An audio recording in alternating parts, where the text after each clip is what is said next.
Mit der Machtübernahme durch den Führer wird ein verarmtes, zerschlagenes, gedemütigtes und misshandeltes Deutschland zur Großmacht. Großdeutschland wird geschmiedet. Die Ostmark verbindet ihr Schicksal mit dem Reich. Das Sudetenland wird frei.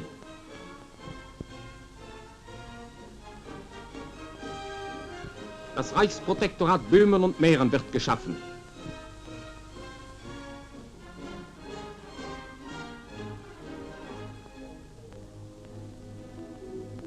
Memel kommt zurück ins Reich. Aber noch liegt immer ein tiefer Graben zwischen der urdeutschen Stadt Danzig und dem Reich. Polen und die Westmächte lehnen jeden vernünftigen Vorschlag zu einer Regelung der Probleme um Danzig und den Korridor ab. Polen wird der Rücken gestärkt.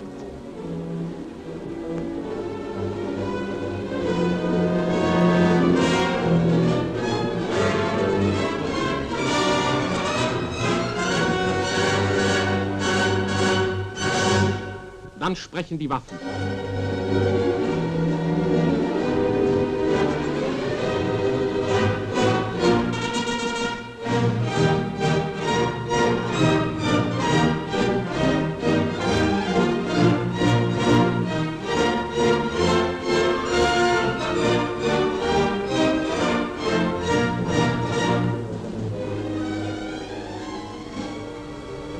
Polens Hauptstadt kapituliert.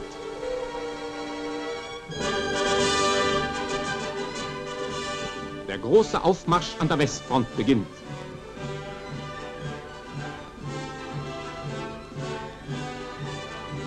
Die neuen Fronten zeichnen sich ab. Trotz der scheinbaren Ruhe des Winters 1939-40 waren unsere Gegner auf der Suche nach einer günstigen Angriffsposition. Chamberlain, der englische Ministerpräsident, glaubte, dass England wie im Weltkrieg wieder durch die Hungerblockade das deutsche Volk in die Knie zwingen kann. Frauen und Kinder sollen verhungern. Der Überfall Russlands auf Finnland schien für England ein willkommener Vorwand zu sein, um strategisch wichtige Punkte in Norwegen und Schweden zu besetzen, vor allem den Erzhafen von Narvik. Dieser Plan wurde auch nach Abschluss des russisch-finnischen Krieges weiter verfolgt. Die norwegische Regierung schien nicht gewillt zu sein, ihre Neutralität wirklich zu verteidigen.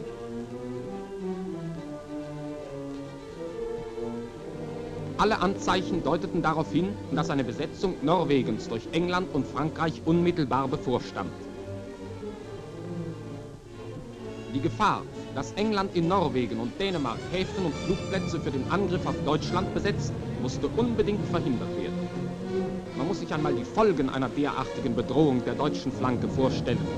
Norddeutschland Massenangriffen der englischen Luftwaffe ausgesetzt. Als im Februar der englische Zerstörer Cossack in den Jøssingfjord eindrang und innerhalb der norwegischen Hoheitsgewässer den deutschen Dampfer Altmark angriff, fielen schon die ersten Schüsse im Kampf um Norwegen.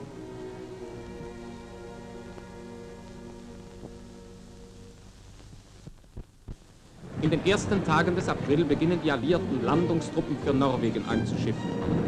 In gegnerischen Wochenschauen, die uns später in die Hände fielen, fanden wir diese Bilder.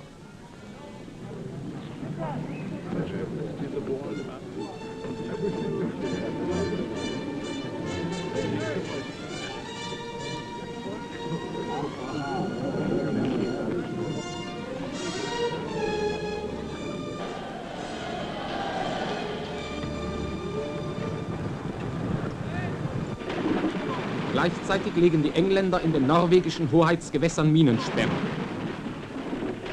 Vor Stavanger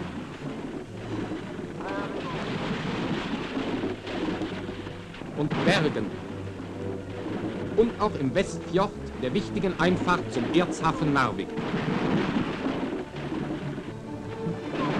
Zuverlässige Erkundungen haben dem Führer die Absicht des Feindes enthüllt. Die deutsche Gegenaktion war in allen Einzelheiten vorbereitet. Ein Befehl genügte, um sie sofort in Gang zu bringen.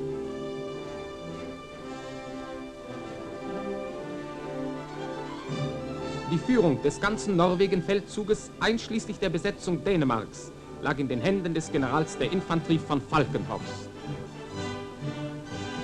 In aller Stille werden Material und Truppen nach der Küste gebracht und auf Kriegsschiffe verladen. Aus Gründen der Geheimhaltung des ganzen Unternehmens werden Frachtschiffe mit Nachschub erst später verwendet. Die in Norwegen eingesetzte Flotte stand unter dem Befehl von Generaladmiral Karls.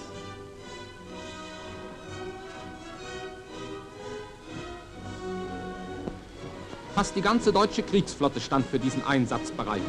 Nur so war es möglich, eine ganze Armee schnellstens nach Norwegen zu bringen.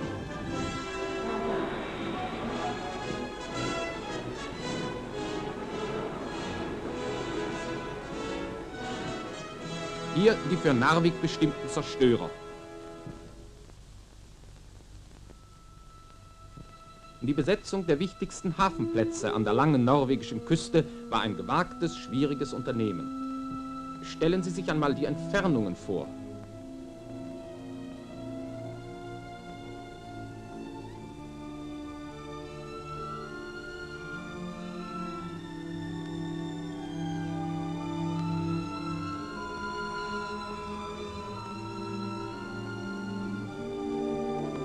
Einige Monate später stehen deutsche Soldaten in Kirkenes, unweit der norwegisch-finnischen Grenze. Um zu verstehen, welcher Wagemut für das Unternehmen erforderlich war, muss man sich nicht nur die Entfernungen, sondern auch einmal das Kräfteverhältnis zwischen der deutschen und der englischen Flotte vorstellen.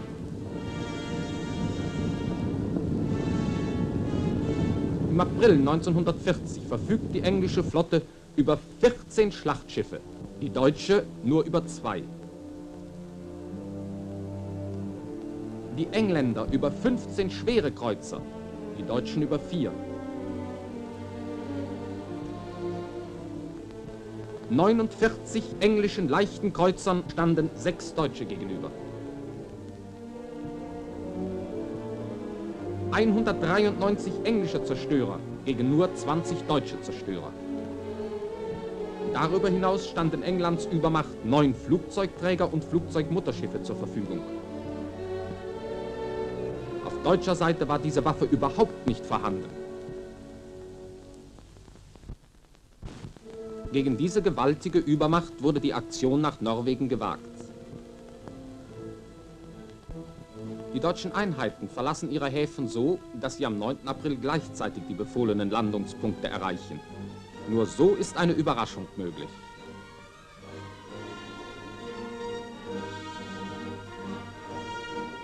Zum ersten Mal in der Kriegsgeschichte wird das Flugzeug zum Transport größerer Verbände eingesetzt. Der wichtige Platz Stavanger wird zum Beispiel nur von der Luft aus besetzt. 10.000 Mann werden in den ersten Tagen durch die Luft nach Norwegen gebracht. Zu Beginn des Unternehmens waren die Verbände der Luftwaffe dem General der Flieger Geisler unterstellt. Später dem Generalobersten Milch. Die Luftwaffe sichert die Transporte der Kriegsmarine und den Nachschub.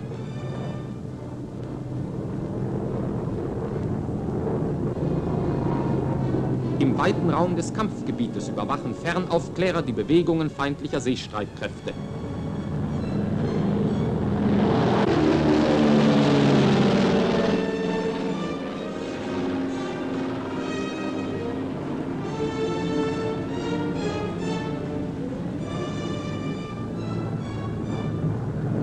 Jagd- und Kampfflugzeuge sichern die deutschen Truppentransporte gegen feindliche Flieger- und U-Boot-Angriffe.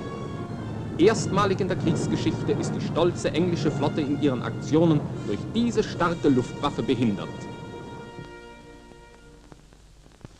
Es war unerlässlich, auch Dänemark in diese Sicherungsaktion einzubeziehen, denn die Auswirkung einer gegnerischen Besetzung Dänemarks wäre nicht abzusehen gewesen. Dänemark wird unter den Schutz der deutschen Wehrmacht gestellt.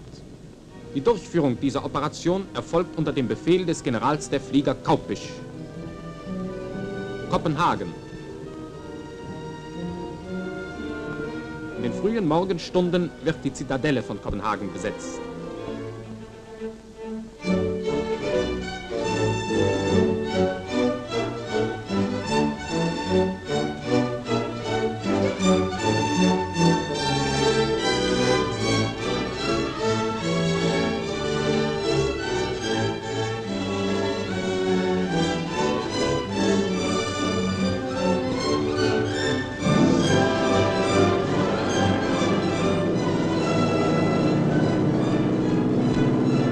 Fallschirmjäger sichern die militärisch wichtige Verbindungsbrücke zwischen den Inseln Seeland und Lolland.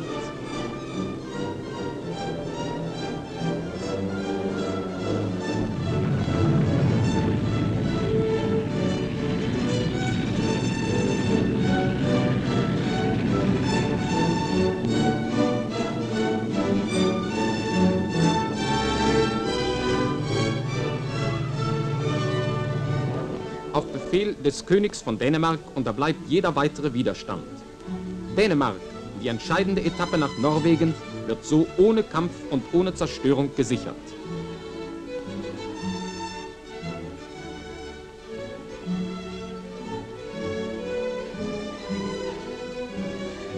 Der König reitet in gewohnter Weise schon am gleichen Tag wieder durch die Straßen Kopenhagens.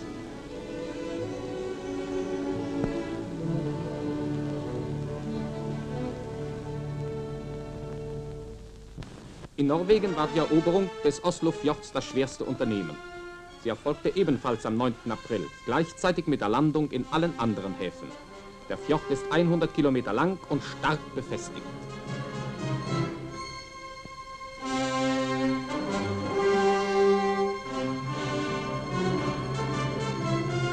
Die Kreuzer Blücher, Lützow und Emden stoßen tief in das Innere des Fjords vor.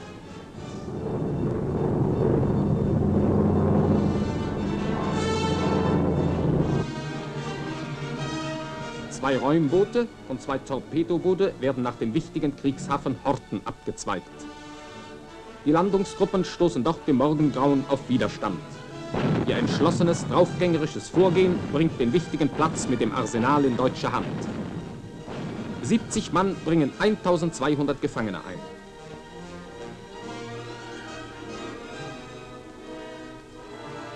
Inzwischen laufen in der ersten Dämmerung die drei Kreuzer weiter in den Fjord ein und erreichen an der schmalsten Stelle bei Oscarsborg-Drøbak den inneren Festungsgürtel der Norweger. Hier muss der Verband unmittelbar unter den 28 cm Geschützen und an der Torpedobatterie von Oscarsborg vorbei. Die schweren Küstengeschütze eröffnen auf 500 Meter Entfernung das Feuer. Kreuzer Blücher erhält schwere Treffer. Zwei Torpedos der Torpedobatterie auf Kaholm besiegeln das Schicksal des stolzen Schiffes.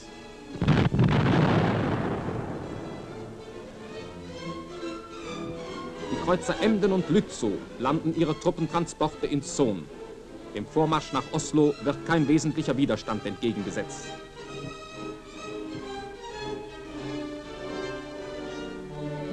Die Torpedobatterie, der Blücher zum Opfer gefallen ist.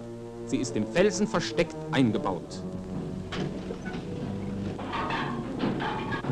Der Torpedo wird zu Wasser gebracht. Hier die Zieleinrichtung. Und das ist die Auslösung für den Torpedo.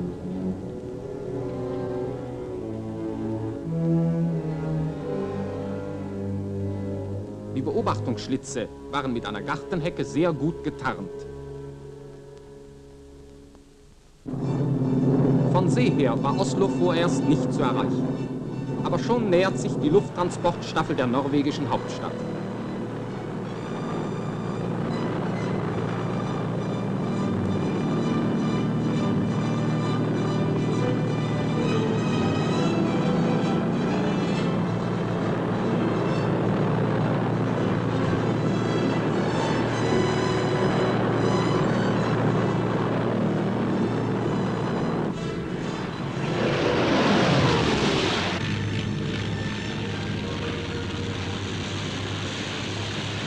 Die Norweger hatten auf dem Flugplatz MGs in Stellung gebracht.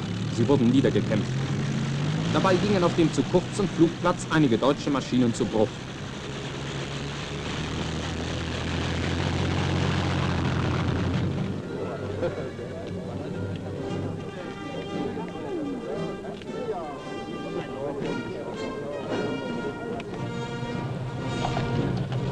Die gelandete Infanterie sammelt sich rasch und marschiert nach Oslo.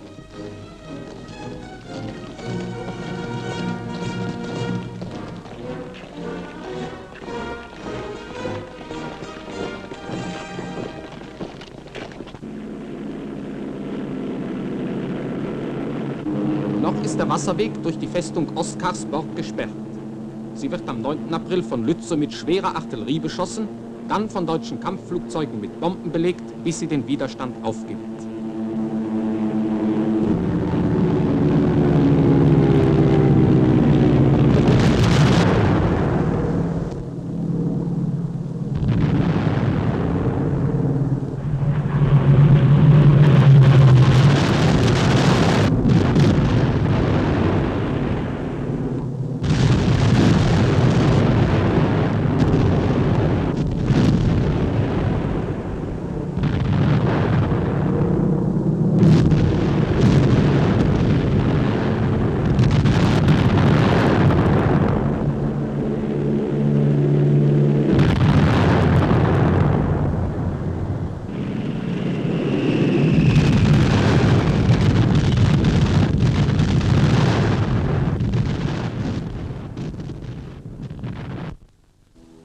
Jetzt ist auch der Wasserweg nach Oslo frei.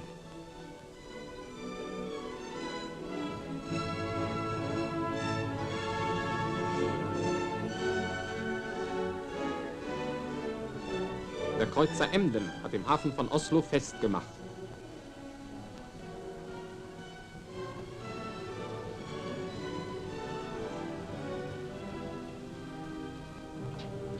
Die Verwundeten des Blücher werden an Land gebracht.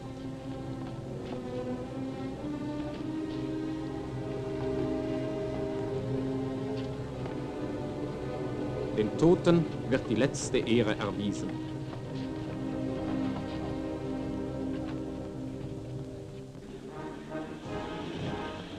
Mit klingendem Spiel marschieren die Truppen im Stadtzentrum von Oslo an Generalmajor Engelbrecht vorbei.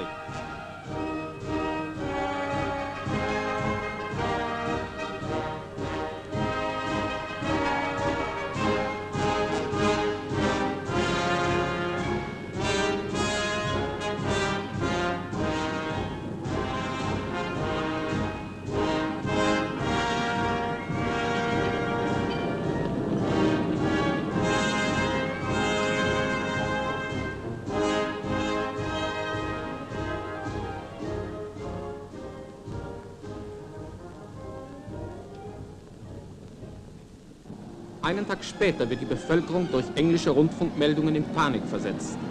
Angeblich sollte die britische Flotte in wenigen Stunden vor Oslo erscheinen und die Stadt beschießen. Aber es war selbstverständlich nur blinder Alarm.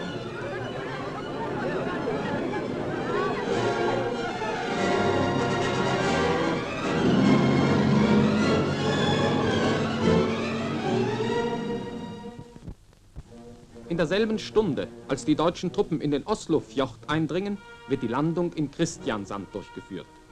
Zunächst misslingt der erste Versuch. In dichtem Nebel muss starker feindlicher Widerstand niedergekämpft werden, bis die Küstenbatterien schweigen und die Truppen landen können.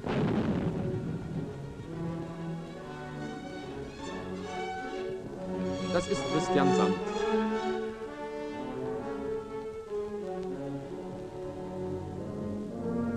Auf der Rückfahrt wurde der Kreuzer Karlsruhe ein Opfer englischer Torpedos.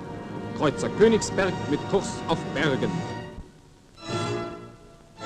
Zur selben Stunde wird Bergen besetzt. Bergen liegt, wie die meisten norwegischen Hafenplätze, nicht an der offenen Küste, sondern hinter großen vorgelagerten Inseln und ist nur über lange, schmale Wasserstraßen zu erreichen.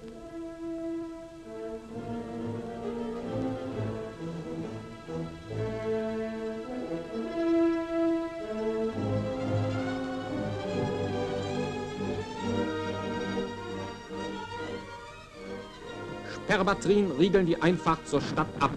Doch der Durchbruch wird gewagt. Hart ist der Kampf.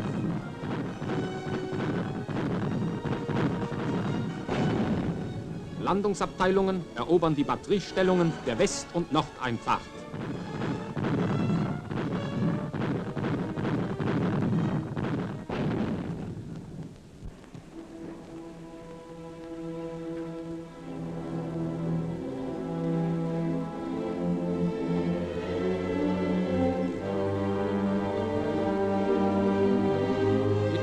Truppen, die die Stadt betreten, begibt sich General Tittel, bitte verwechseln Sie ihn nicht mit dem Narvik-Kämpfer Dietl, zum norwegischen Kommandanten, um ihn zur Übergabe aufzufordern.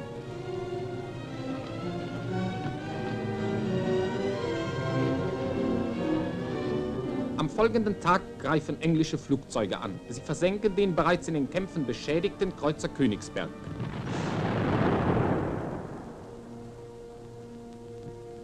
Die Eroberung der norwegischen Batterien ist maßgebend durch die Luftwaffe unterstützt worden.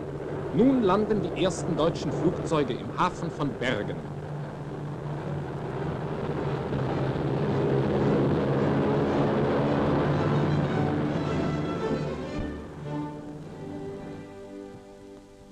Die 10 für Narvik eingesetzten Zerstörer waren vorerst im Verband mit der Drontheim-Gruppe, die aus einem schweren Kreuzer und weiteren 4 Zerstörern besteht.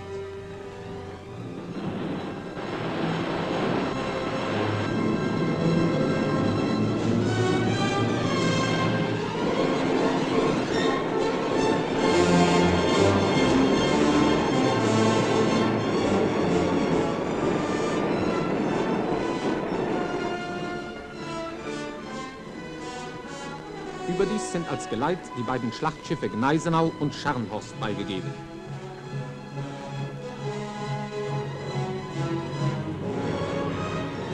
Fernaufklärer haben einen wesentlichen Anteil am Gelingen des Unternehmens. Sie melden ständig den Standort feindlicher Seestreitkräfte. Am Nachmittag trennen sich Admiral Hipper und 4 Zerstörer vom Verband und stoßen dann ebenfalls am 9. April zur befohlenen Zeit mit Höchstfahrt durch die Enge von den Norwegern mit Scheinwerfern und Geschützen gesicherte Einfahrt Drontheims vor. In Drontheim.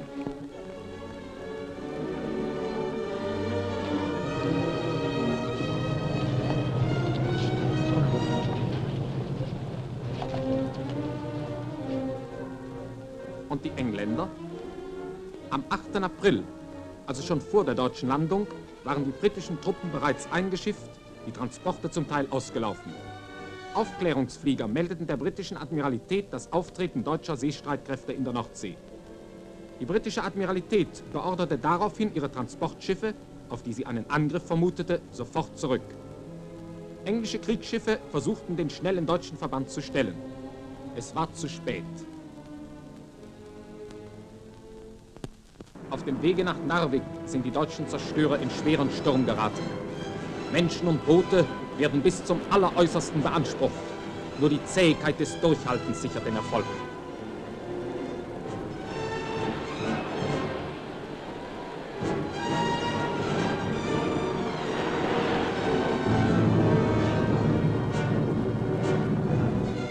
Ganz allein auf sich angewiesen, müssen die Zerstörer ohne Lotsen, ohne Seezeichen die Einfahrt in den Ofotfjord finden. Vor Narvik geraten die Boote in dichte Nebel. Die Leuchtfeuer haben die Norweger gelöscht.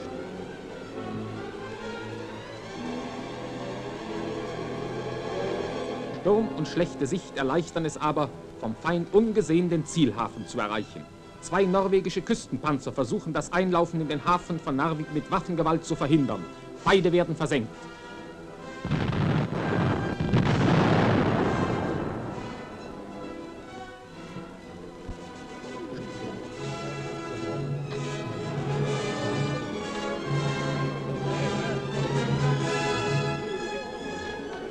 General Dietl verlässt seinen Zerstörer und begibt sich in einer Barkasse an Land.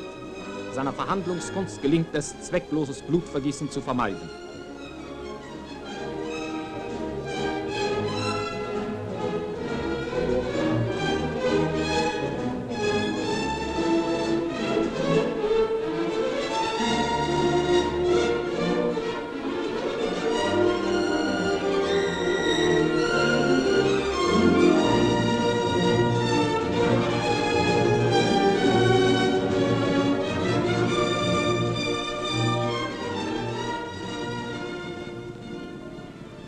25 Frachtdampfer, Schiffe aller Nationen liegen im Hafen. Sie sind vorwiegend mit Erz beladen.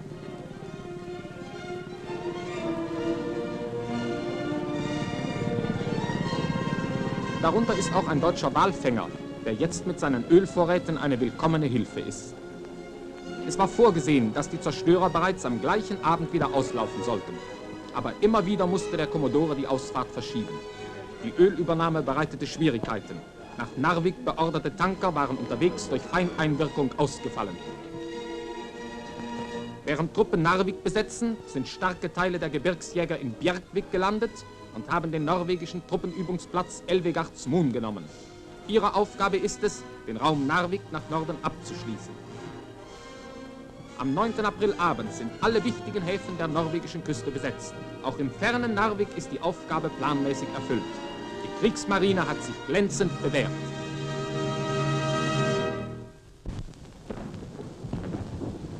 Überraschend gelangen am folgenden Tag im Nebel und bei Schneetreiben 5 englische Zerstörer dicht an den Hafen und eröffnen mit Artillerie und Torpedos das Feuer auf die Deutschen. Der Zerstörer Wilhelm Heidkamp wird schwer getroffen und sinkt. Kommodore Bonte stirbt den Heldentod. Das sind englische Aufnahmen.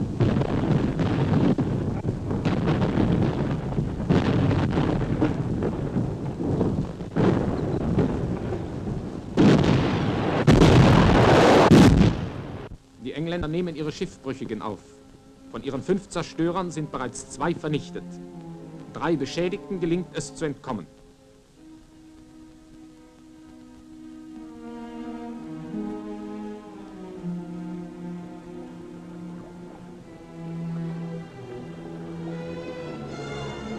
Auch 2 deutsche Zerstörer sind ausgefallen. Auf einem anderen deutschen Zerstörer brennt es.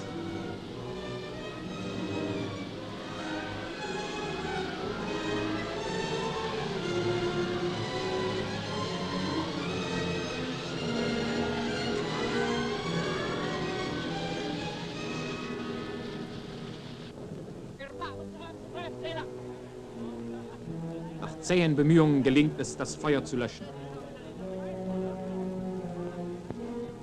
Nach dem englischen Angriff.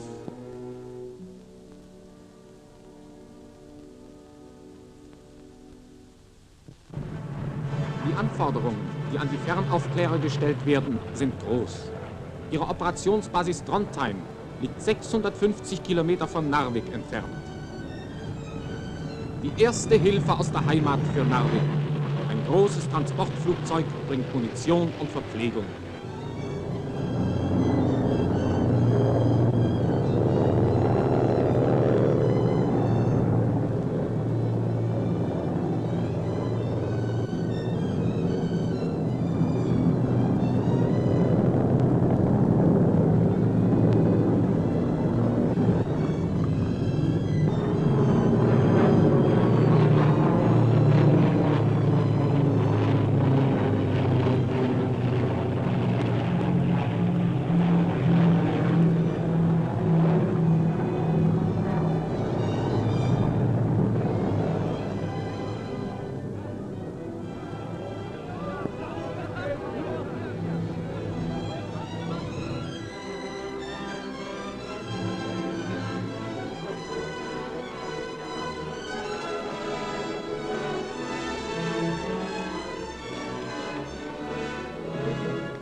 Warum dieser harte Kampf um Narvik?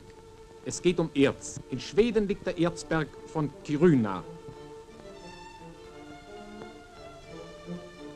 Von dort führt wohl eine Bahn nach dem Ostseehafen Luleå. Dieser Hafen ist aber im Winter 5 bis 6 Monate vereist. Wichtiger ist die Erzbahn nach Narvik, das durch die Wirkung des Golfstromes das ganze Jahr eisfrei ist. Daher ist Narvik der große Umschlaghafen und im Krieg zwangsläufig ein wichtiger Kampfplatz. Das ist der Erzberg von Kiruna. In Friedenszeiten wurden 10% seiner hochwertigen Eisenerze nach England und 90% nach Deutschland geliefert.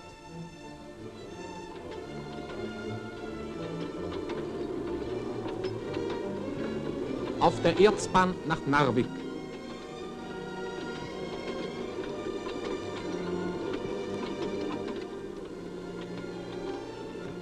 Dieses einsame Haus bei Björnfjell war während vieler Wochen das Hauptquartier von General Dietl.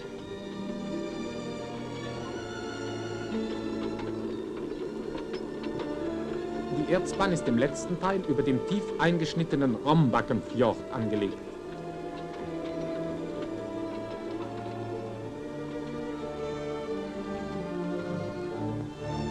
Ankunft in Narvik. Auf diese schwedische Erze war die deutsche Rüstungsindustrie damals angewiesen. Ihren Transport nach Deutschland wollte England verhindern. Daher mussten die Deutschen unter allen Umständen Narvik in die Hand bekommen. 3 Tage nach der Landung, am 13. April, dringen die Engländer mit einem Schlachtschiff und 9 großen Zerstörern in den Fjord ein. Ein als Vorpostenboot im Außenfjord liegender deutscher Zerstörer meldet den Angriff. Es kommt zu einem schweren Kampf. 3 weitere Zerstörer laufen aus dem Hafen von Narvik und greifen in das Gefecht ein.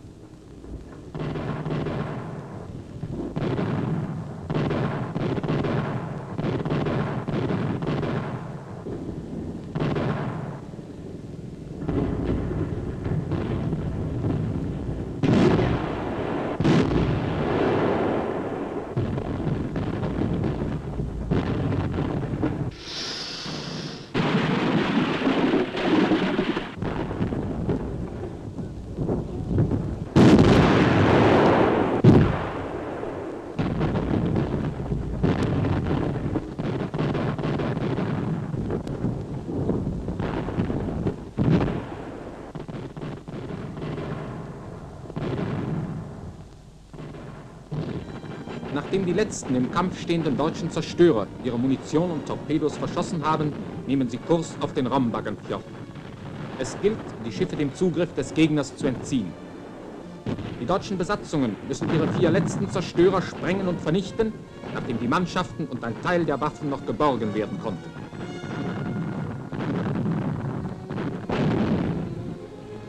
In Narvik sind die Hafenanlagen stark beschädigt. Beinahe alle im Hafen liegenden Schiffe sind zerstört und versenkt. Entgegen allen Vermutungen unterbleibt jedoch jeder englische Landungsversuch in Narvik. Die Besatzungen der im Rombaksbotn gesprengten deutschen Zerstörer haben sich dann an diesen Steilhängen emporgearbeitet und die Erzbahn erreicht. Inzwischen sind aber von Narvik aus bereits Gebirgsjäger auf der Erzbahn vorgestoßen. Die Besatzungen der Zerstörer, etwa 1500 Mann, reihen sich in die Front der Gebirgsjäger ein. So hat die Marine nicht nur unter schwierigsten Umständen den Transport der Gebirgsjäger nach Narvik durchgeführt. Mit der Waffe in der Hand steht sie im ungewohnten Gebirgsgelände viele Wochen im harten Kampf gegen feindliche Übermacht. Die Marinesoldaten bewährten sich nicht nur seemännisch, sondern auch infanteristisch.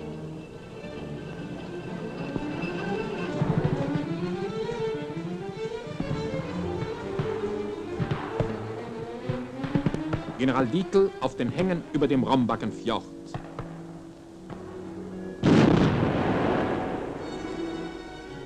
Alarm! Englische Zerstörer fahren in den Rombackenfjord ein und beschießen die Erzbahn.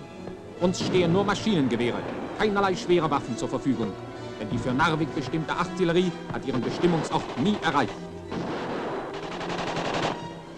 Schon in den ersten Tagen vertreiben Gebirgsjäger Reste der versprengten norwegischen Truppen bei Björnfjell an der schwedischen Grenze.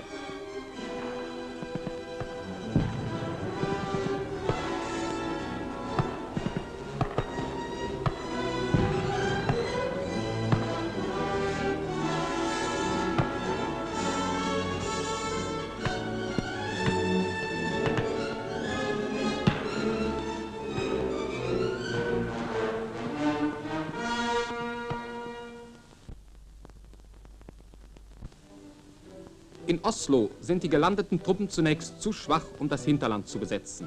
Durch eine fast bis Elverum vorstoßende motorisierte Abteilung wäre beinahe die geflüchtete norwegische Regierung gefasst worden.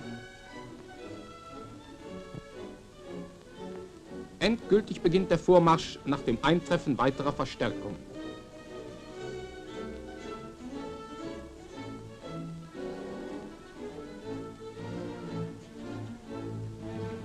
Die Norweger sind mit allem Notwendigen ausgerüstet, mit Schneeschuhen, Schlitten und zweckmäßiger Kleidung. Außerdem sind sie ja in dem schwierigen Gebirgsgelände zu Hause. Der Winter 1939-40 ist besonders hart und lang. Selbst an der Küste liegt noch Schnee und Eis.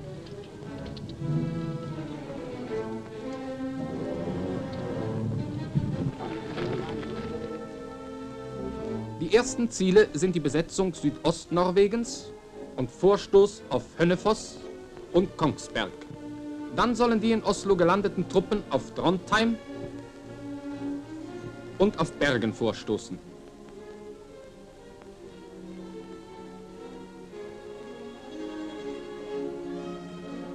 Südostnorwegen wird nach mehreren Gefechten von geringen Kräften bis zur schwedischen Grenze besetzt.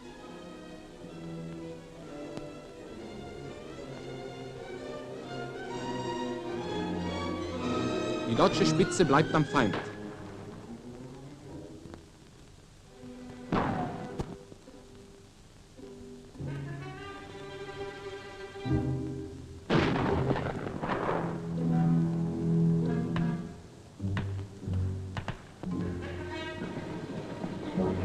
Gefangene Norweger.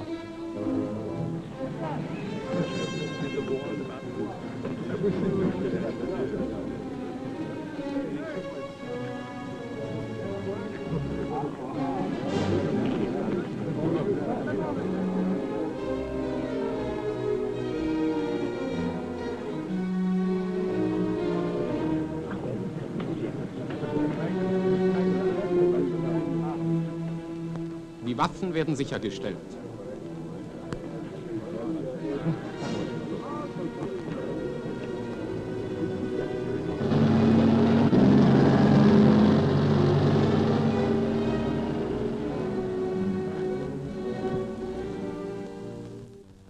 Bei Kongsberg wird durch 2 Kompanien ein norwegisches Truppenlager ohne Kampf genommen.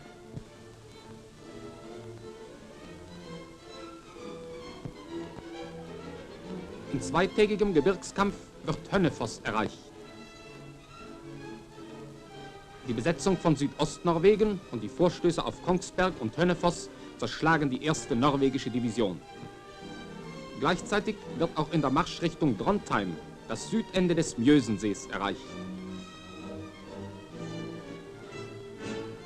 Auf der Bergenbahn wurde vorgestoßen, bis eine gesprengte Brücke zur Einstellung des Unternehmens zwang.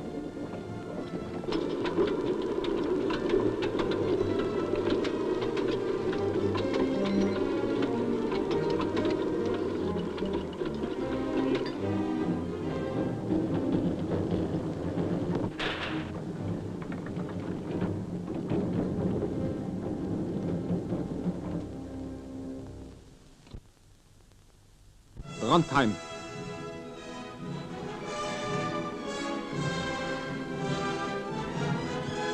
Die in Trondheim an Land gesetzten Gebirgsjäger besetzten vor allem die nach Schweden führende Bahnlinie. Erst am 14. April kommt der lang erwartete englische Gegenstoß. Die Engländer landen starke Kräfte in Arendalsnes. Sie sollen den von Oslo kommenden deutschen Truppen entgegentreten. Einige Tage später wird eine englisch-französische Gruppe auch bei Namsos ausgeladen, die von Norden her auf Trondheim vorstoßen soll. Deutscherseits werden folgende Gegenmaßnahmen veranlasst. Erstens, die Gruppe Oslo stellt vordringlich die Verbindung durch das Gudbrandsdal und Österdal nach Trondheim her.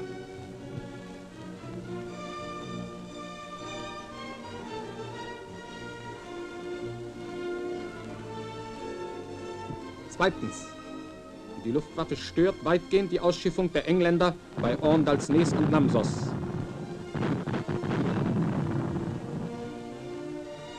Die Bahnlinie Arendalsnes-Dombås wird unterbrochen. Drittens, die Kriegsmarine bringt mit allen Mitteln, auch mit U-Booten, den dringend benötigten Nachschub nach Trondheim, namentlich Flak- und Fliegerbenzin. Viertens, bei Dombås abgesetzte Fallschirmjäger stören den wichtigen Bahnknotenpunkt. Sie haben mehrere Tage den Aufmarsch der Norweger aufgehalten und den Kampf erst aufgegeben, als der letzte Rest der Munition verschossen war. Fünftens, nach Trondheim werden Verstärkungen auf dem Luftwege zugeführt. Ein Blick aus dem Flugzeug lässt die ungeheuren Schwierigkeiten ahnen, die die deutschen Truppen bei ihrem Vorgehen hier zu überwinden hatten.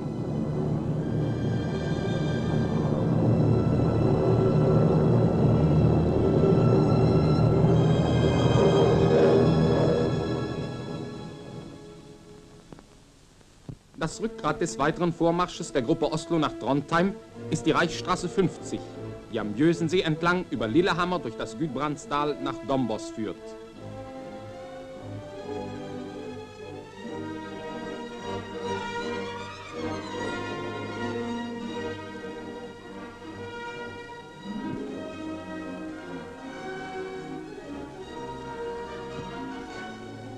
Durch eine gewagte Umgehung des Feindes auf dem Eis des Mjösensees werden die Norweger gezwungen, das zäh verteidigte Strand Løkka aufzugeben und sich zurückzuziehen.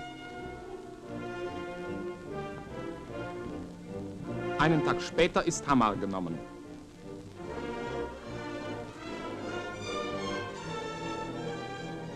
Die nächstwichtige Verbindung nach Trondheim führt durch das Österdal. Hier wurde Elverum besetzt.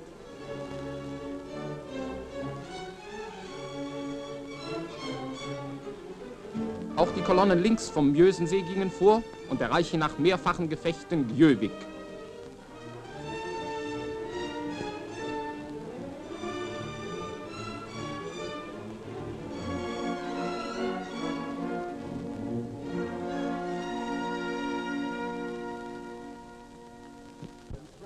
Der Nachschub ist durch den Verlust einzelner Transportschiffe erschwert. Daher leiden die geringen deutschen Kräfte Mangel an Ausrüstung, Transportmitteln und schweren Waffen. Unter diesen erschwerten Bedingungen sind ihre Leistungen besonders zu werten. Die folgenden Bilder sollen einen Begriff geben von der Landschaft und der Kampfesweise der Norweger. Man muss sich vorstellen, dass nicht nur an dieser Stelle, sondern überall in Südnorwegen ähnliche Schwierigkeiten überwunden werden mussten. Kurvenreiche, unübersichtliche Straßen erleichtern dem Gegner überraschende Feuerüberfälle.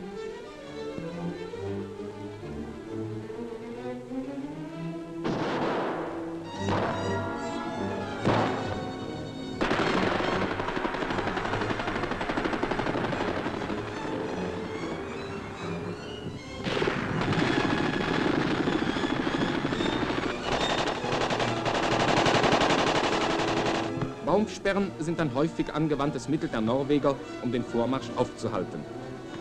Meistens verteidigen die Norweger diese Sperren nur kurz, um sich dann nur wenige hundert Meter auf das nächste Hindernis zurückzuziehen. Oft ist die einzige Vormarschstraße viele Kilometer lang mit solchen Hindernisketten gesperrt. Pioniere nach vorn!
Eine Felssperre.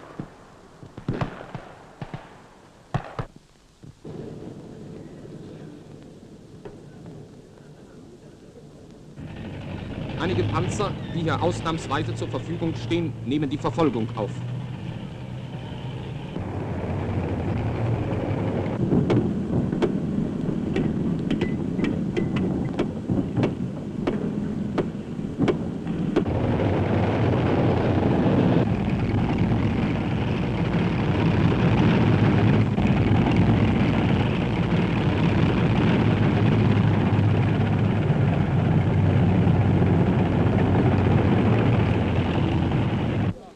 Sperren oder gesprengte Brücken zwingen die Spitze häufig zu schwierigen Umgehungen oder zum Bau von behelfsmäßigen Übergängen.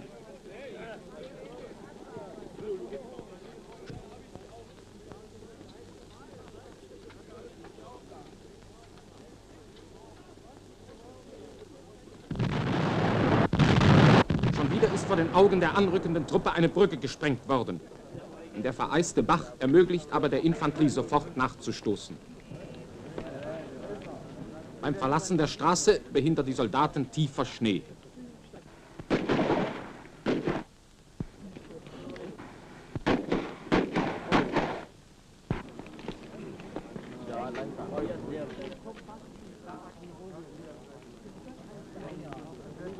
Sofort beginnen Pioniere, die Brücken instand zu setzen.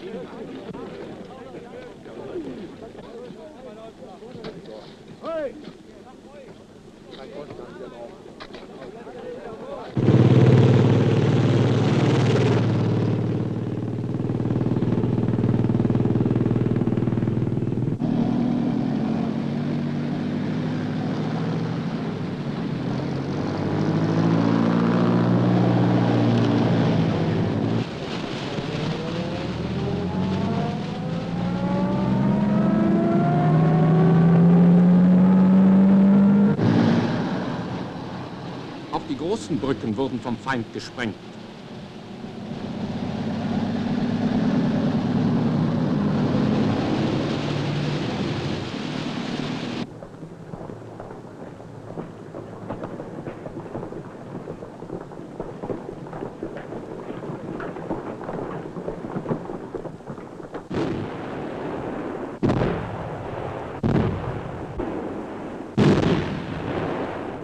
Artillerie bricht feindlichen Widerstand auf dem Vormarsch am Jösensee entlang auf Hamar.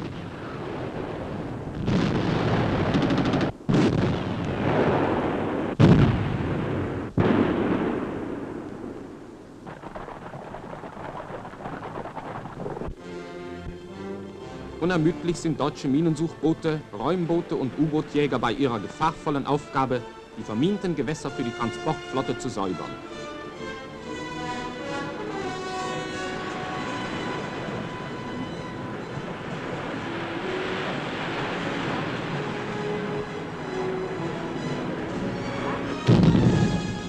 Wasserbomben auf U-Boote.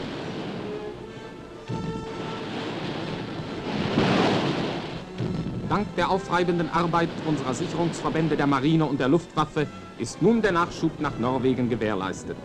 Er hat einen gewaltigen Umfang angenommen. Die Heimat arbeitet mit allen Kräften für die Front.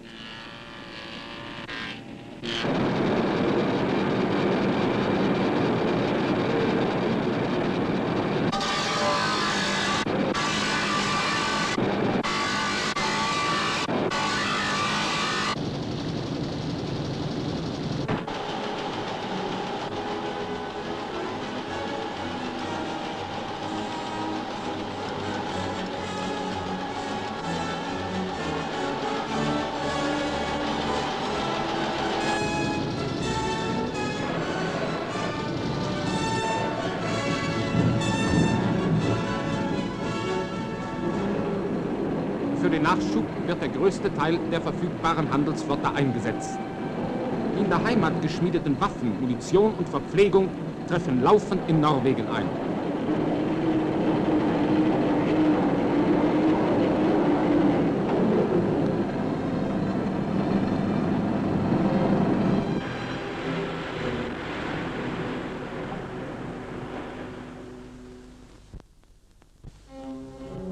Inzwischen wurde auch im Österdal weiter vorgestoßen.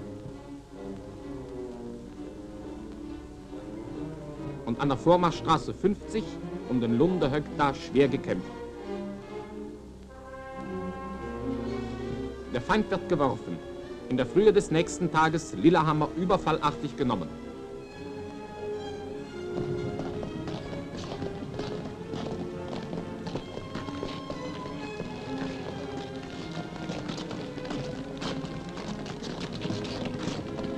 Erstmalig haben den Deutschen da Engländer gegenübergestanden. Englische Akten, die hier in unsere Hände fielen, enthielten die Befehle für die bereits für den 8. April geplante Besetzung von Norwegen.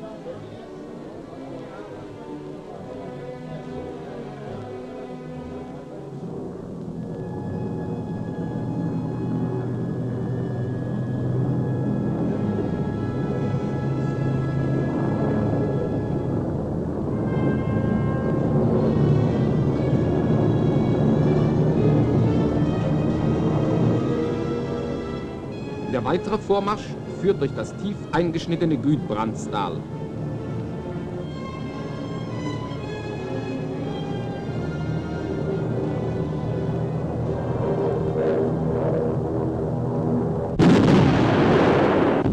Bei Quam muss starker Widerstand niedergerungen werden. Hierdurch stößt ein schwacher deutscher Verband in erbitterten Kämpfen alle Hindernisse.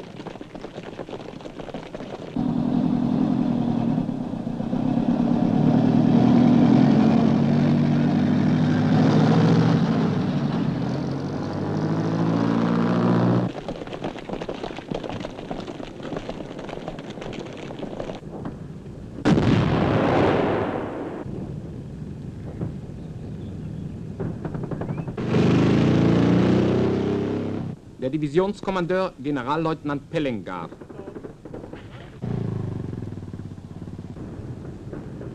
Nördlich von dem hartnäckig verteidigten Otta ist die Eisenbahn weniger zerstört als die Straße.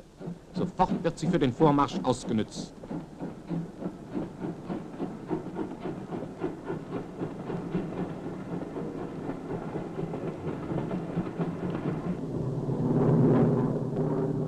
Am letzten April ist bereits Dombos erreicht.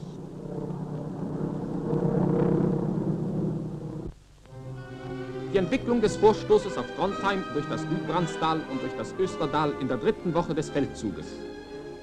Auch die Gruppe im Österdal hat hartnäckige Kämpfe zu bestehen. In einem Seitental des Gudbrandsdales werden große Teile der 2. norwegischen Division in mehrtägigem Kampf im ausweglosen Gebirgsraum des Gausdales eingeschlossen und gefangen genommen.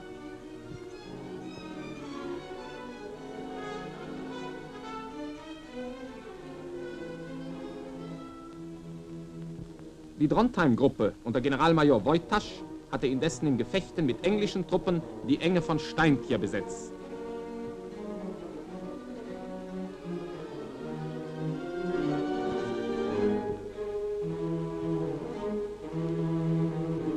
(11.000 Engländern, Franzosen und Norwegern standen nur 4.000 Deutsche gegenüber. Trotzdem gelang es der Übermacht der Alliierten nicht, nach Trondheim vorzustoßen. Der Landungsraum kann jetzt auch nach Süden erweitert werden. Nach einem Gefecht bei Stören ist die Straße nach Süden frei. Am 29. April, 3 Wochen nach Beginn der Besetzung Norwegens, treffen sich die Spitzen aus Trondheim und aus Oslo. Die wichtigste Aufgabe in Mittel- und Südnorwegen ist damit gelöst. Still und heimlich gehen die Engländer bei Arndalsnes und Namsos auf ihre Schiffe. Inzwischen war der Befehl der Luftwaffe General der Flieger Stumpf unterstellt worden. Generaloberst Milch übernahm eine Aufgabe im Feldzug in Frankreich. Die Luftwaffe macht dem fliehenden Feind das Einschiffen zur Hölle.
Es wird Sie im Übrigen sicher interessieren, was zu diesem deutschen Erfolg die Yorkshire Post schrieb. Wir haben uns zurückgezogen, ohne einen einzigen Mann zu verlieren, und haben damit eine Tat vollbracht, die in den Annalen der Kriegsgeschichte als eine der größten ihrer Art fortleben wird.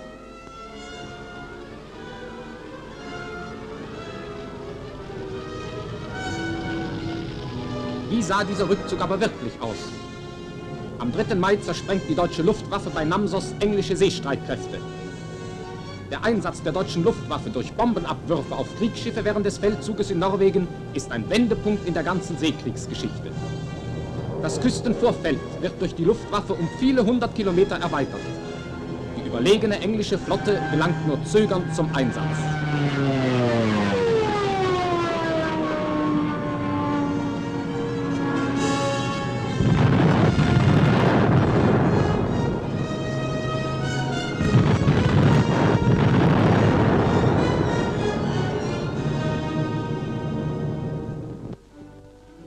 Nach der Flucht der Engländer aus Åndalsnes und Namsos haben die Reste der 2. norwegischen Division bei Åndalsnes die Waffen gestreckt. Ebenso die 5. norwegische Brigade bei Snåsa.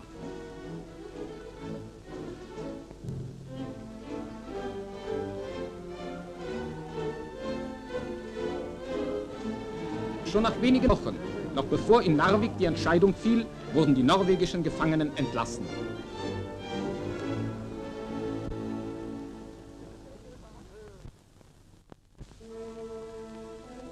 In der letzten Aprilwoche wurde auch Westnorwegen gesäubert und die Verbindung zwischen Oslo und Bergen sowie nach dem Sonjefjord hergestellt.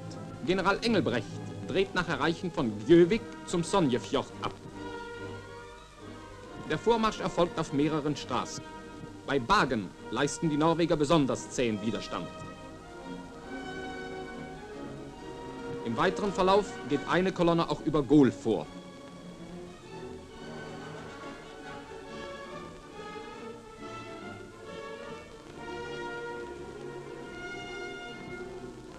Sie schneidet den Norwegern bei Borlaug den Rückweg zum Sonjefjord ab.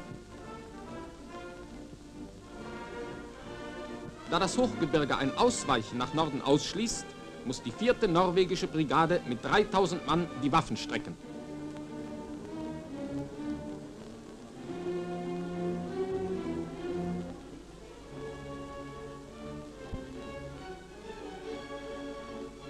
Die Bergen-Gruppe unter Generalmajor Tittel ist indessen mit schwachen Kräften im zähen Vordringen längs der Bahn und längs des Hardangerfjords.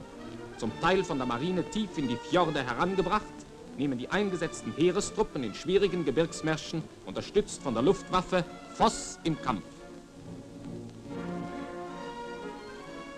Von dort stoßen Teile durch den fast 6 Kilometer langen Myrdal-Tunnel bis halbwegs Gol vor.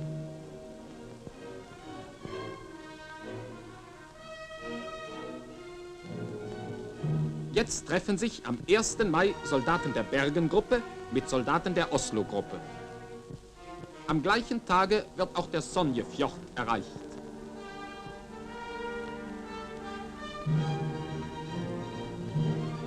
Somit sind die wichtigen Verbindungen von Oslo nach Trondheim und zwischen Oslo und Bergen hergestellt. Süd- und Mittelnorwegen sind befriedet. Während das Heer und die Luftwaffe gemeinsam ihre Aufgaben lösten, hatten Marineartillerie und Flak ihre Stellungen an den wichtigsten Punkten der Küste bezogen. Jede Annäherung von Schiffen und Flugzeugen stößt auf stärkste Gegenwehr.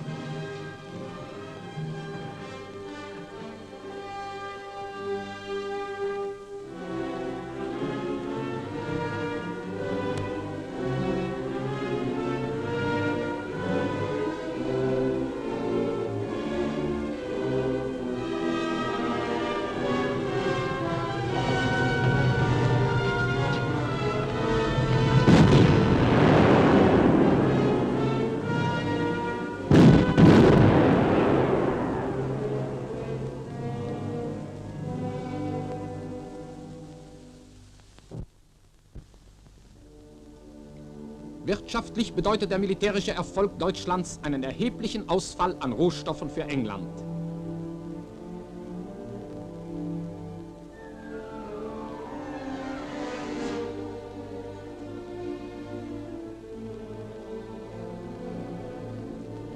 England verliert mit Skandinavien 81% seiner Zellstoffeinfuhr, 73% an Grubenholz, 35% an Butter und 10% der Eisenerzeinfuhr. Dieser Ausfall muss nunmehr anderswo auf langen Seewegen beschafft werden. Die Rohstoffe Skandinaviens kommen nunmehr Deutschland zugute. Durch die Besitznahme der norwegischen Küste sind für unsere Luftwaffe die Angriffe auf England und Schottland erleichtert.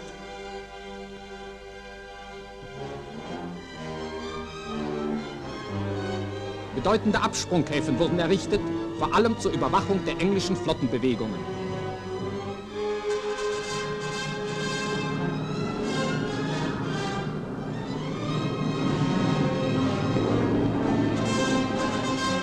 Auch für die Seestreitkräfte sind die norwegischen Häfen zu einer wertvollen Ausgangsbasis geworden.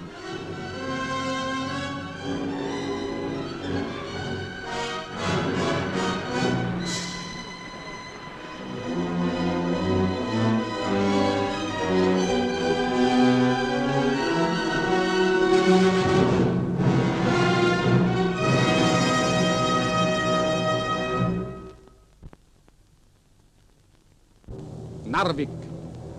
5 Wochen haben inzwischen unsere Gebirgsjäger und die Besatzungen der Zerstörer und der General Dietl hier oben gekämpft und ausgehalten. In diesen Tagen erreicht sie auch die Nachricht vom Beginn des Kampfes gegen Frankreich, die in den Herzen der Narvik-Kämpfer begeisterte Aufnahme findet.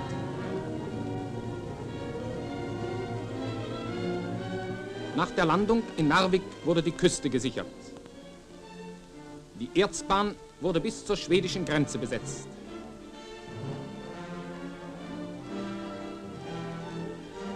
Schwache Kräfte der Nordgruppe drangen von Elvegardsmoen bis zum nächsten Fjord vor und vernichteten ein norwegisches Bataillon. Insgesamt stehen im ganzen Gebiet Narvik der Gruppe Dietl nur knappe 3500 Mann Gebirgsjäger und Marinesoldaten zur Verfügung. Die Engländer haben sich inzwischen eine Operationsbasis in Harstad geschaffen.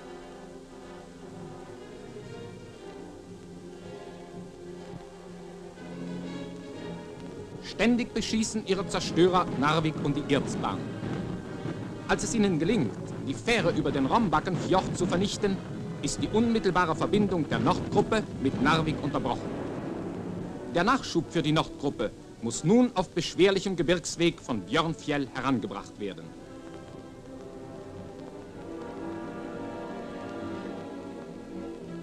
Anfang Mai beginnt der Druck des Feindes, sich an verschiedenen Stellen fühlbar zu machen.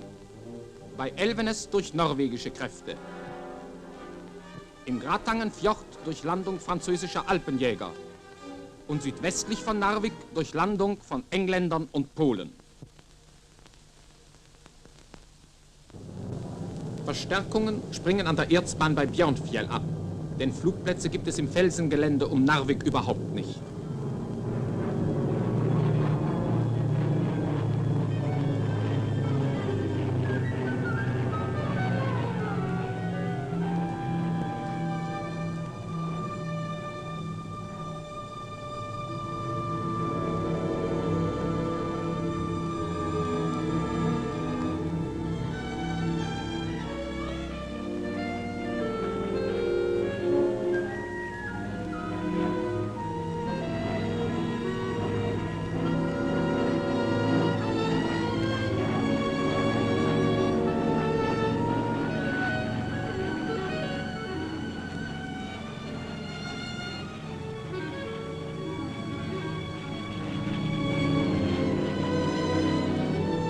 Jeder Meter Boden muss hier gegen die Angriffe einer 5- bis 6-fachen Übermacht verteidigt werden.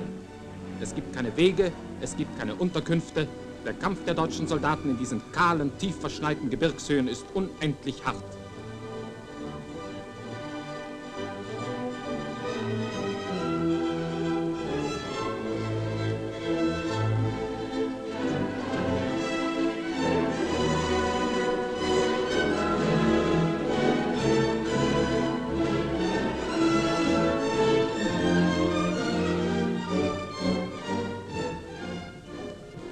Fallschirmjäger reihen sich sofort in den Abwehrkampf ein. Die von den Norwegern zum Teil zerstörte Erzbahn ist bald wieder instand gesetzt und in Betrieb genommen worden. Ein Kapitänleutnant als Bahnhofsvorstand.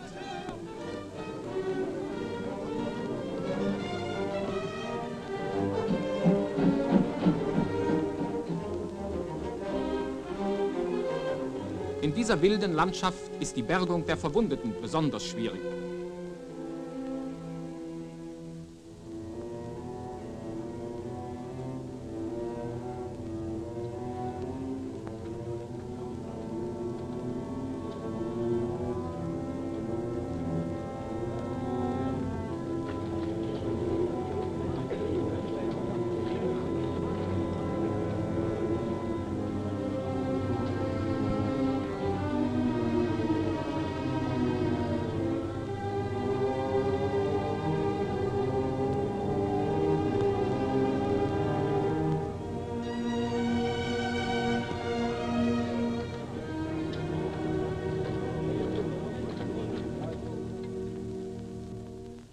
Inzwischen bereiten die Alliierten bei Narvik einen Vernichtungsschlag gegen die Truppen des General Dietl vor.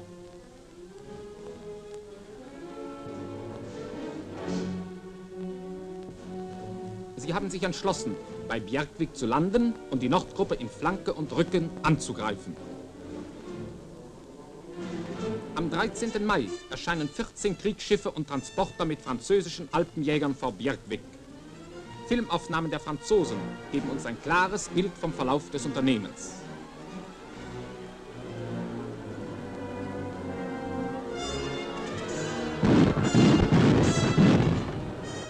Bjerkvik geht in Flammen auf. An diesem Frontabschnitt steht eine einzige Kompanie Gebirgsjäger mit Marinesoldaten. Viele Stunden lagen sie im schwersten Feuer der Schiffsartillerie. Der Feind feuerte aus über 100 Rohren, vom Kaliber 2 bis 38 Zentimeter.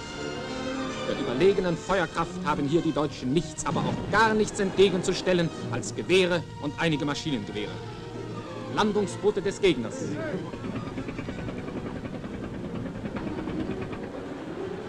Im Laufschritt stürmen die Franzosen nach vorn. Hier und dort schlägt dem angreifenden Gegner aus einigen Nestern im Gehfeuer entgegen. Der drückenden Übermacht erlegen, Narvik-Kämpfer sind in französische Gefangenschaft geraten. Der feindliche Plan misslingt.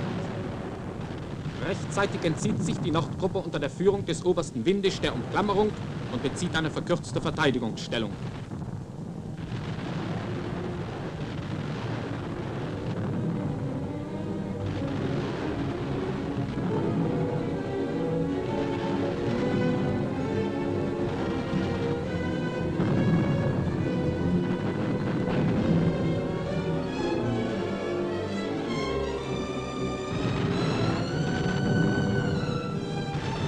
Die Franzosen landen weitere Truppen.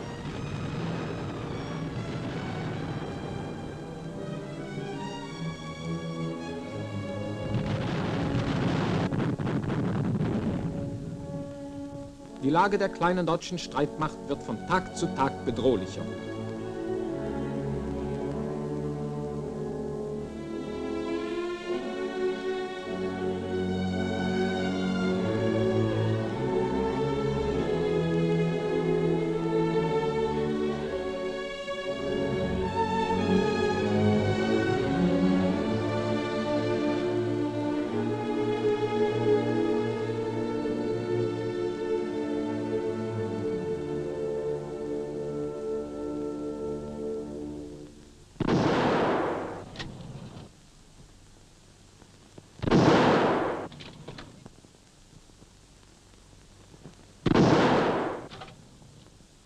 Tauwetter ist eingetreten und die Schlitten sind nicht mehr zu benutzen. Durch Trägerkolonnen müssen Munition und Verpflegung über unwegsames Gelände in die Stellungen gebracht werden. Die Versorgung der Truppe gerät in Stocken. Alles fehlt. Die Munition ist knapp. Schneeschuhe, warme Kleider sind nicht vorhanden. Ebenso Schneebrillen, Streichhölzer und Skiwachs.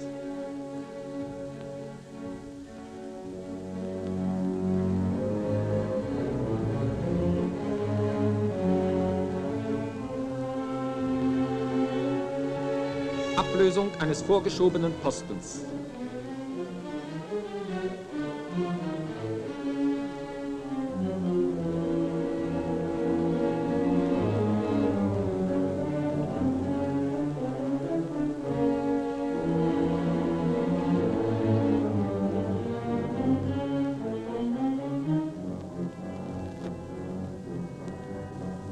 So hausten viele Wochen hindurch die Narvik-Kämpfer in Eis und Schnee, in Kälte und Nässe.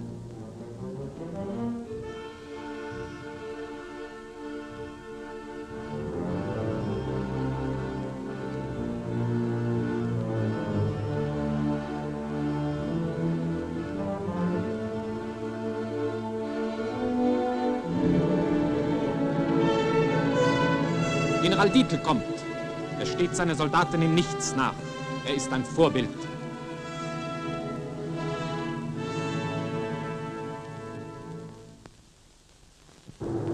Die Heimat kann nur schwache Hilfe schicken. Diesmal sind es Gebirgsjäger, die in nur wenigen Tagen für den Fallschirmsprung geschult worden sind.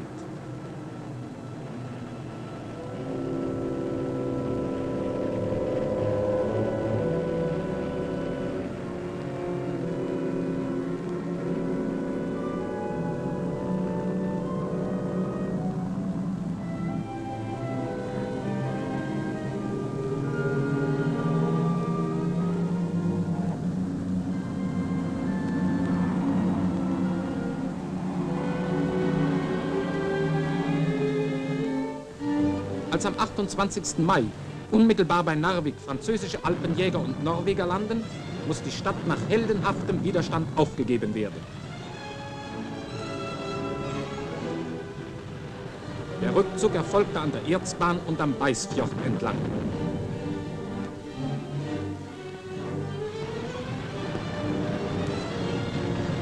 Zunächst wurde im äußerst schwierigen Gebirgsgelände eine Verteidigungslinie zwischen der Strömmenenge und dem Siltviksee bezogen. 2 Tage später werden am Rombackenfjord die Fronten weiter verkürzt. Auch die Nordgruppe muss dem starken feindlichen Druck erneut weichen. Trotz der Aussichtslosigkeit der Lage denkt niemand an Aufgabe. Beim Rückzug aus Narvik werden die Erzbahn und die Starkstromleitungen zerstört.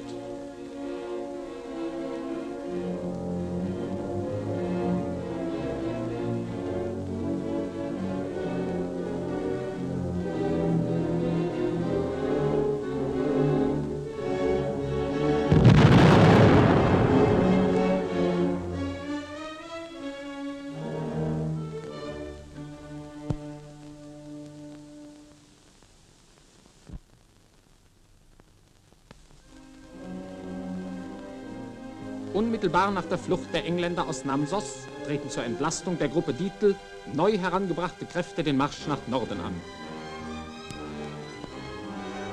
Norweger und in Bodø gelandete Engländer leisten Widerstand. Sie werden geschlagen. Rastlos bringen die deutschen Truppen über Mosch schön weiter nach Norden vor.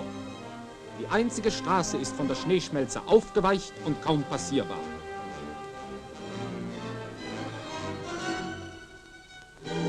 Mehrmals unterbrechen Fjorde die Straße. Die Fähren hat der Feind zerstört oder weggefahren. Doch unsere Lanzer wissen sich zu helfen. Sie müssen weiter, denn jeder Tag ist kostbar.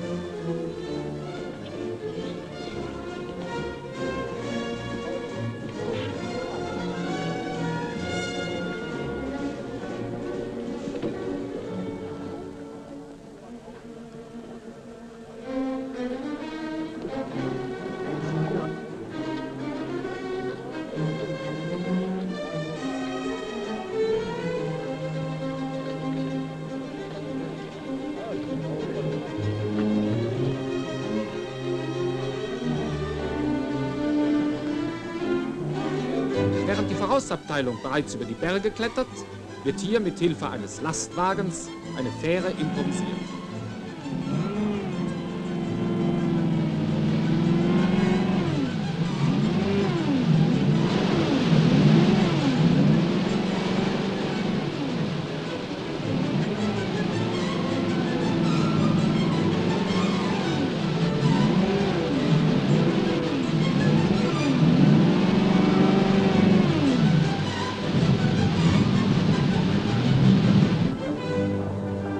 Kämpfen bei Hemnesberget und Finneit und schwierigen Übergängen über reißende Gebirgsflüsse und tiefe Fjorde wird am 23. Mai der Polarkreis überschritten. Teilweise sind diese Männer von Oslo bis hierher 1100 Kilometer weit marschiert. Kämpfend geht die Truppe weiter.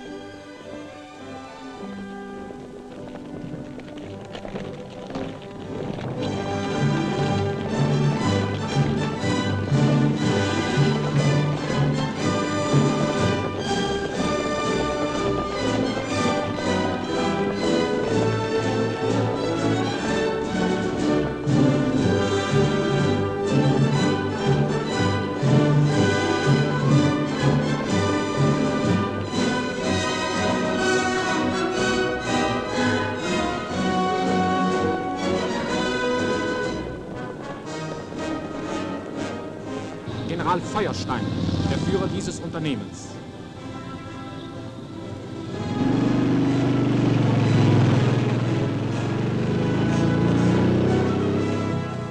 Zum Teil erfolgt der Nachschub nach dem Norden mit Transportflugzeugen.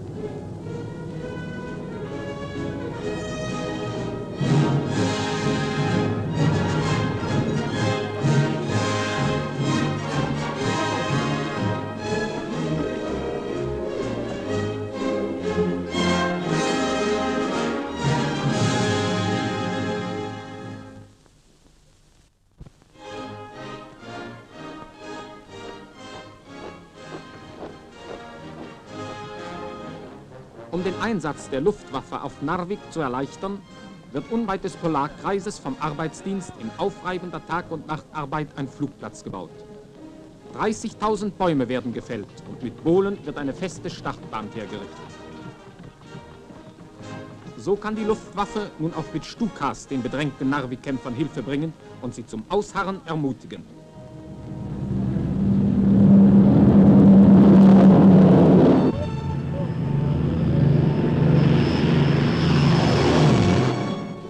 Die Hilfsaktion des Heeres für Narvik, das sogenannte Büffelunternehmen, muss von Sörfold aus, dicht an der schwedischen Grenze entlang, durch ein straßenloses, unbewohntes Gebirgsgebiet geführt werden.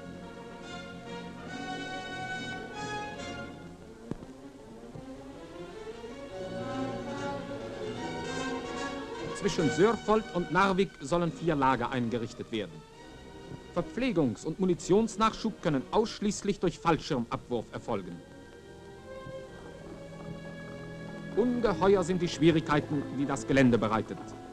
Die Wetterlage ist außerdem denkbar ungünstig.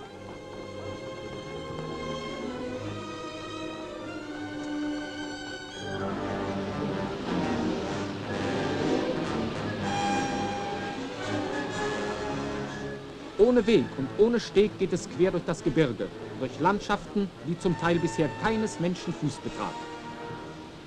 In absehbarer Zeit werden mehrere tausend Mann unsere Truppen um Narvik verstärken.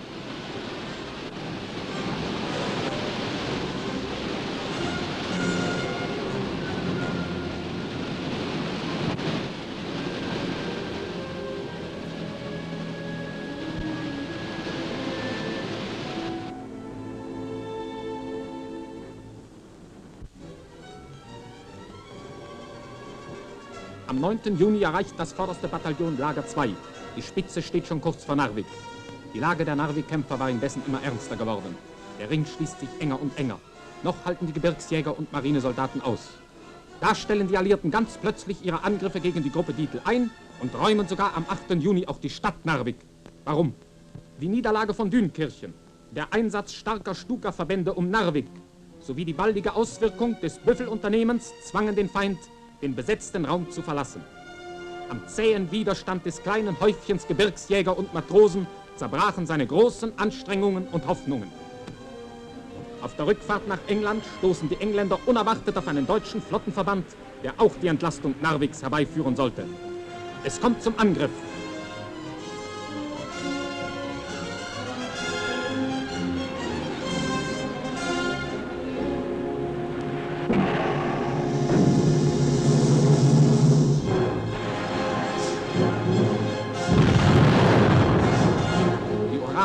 Ein Transporter mit 21.000 Tonnen folgt einem Tanker auf dem Meeresgrund.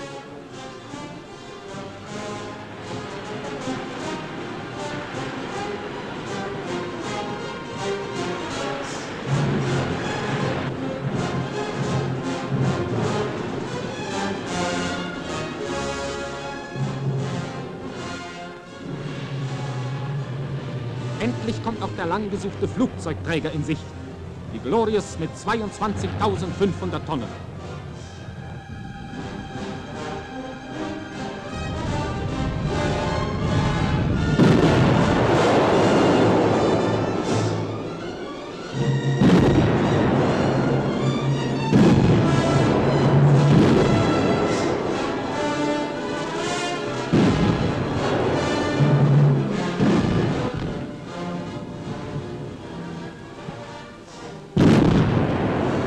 Ein englischer Zerstörer versucht noch, den Flugzeugträger durch eine Nebelwand zu retten. Es ist aussichtslos. Flugzeugträger, Flugzeuge und Zerstörer gehen auf den Grund des Meeres. Auf deutscher Seite sind keine Verluste zu beklagen.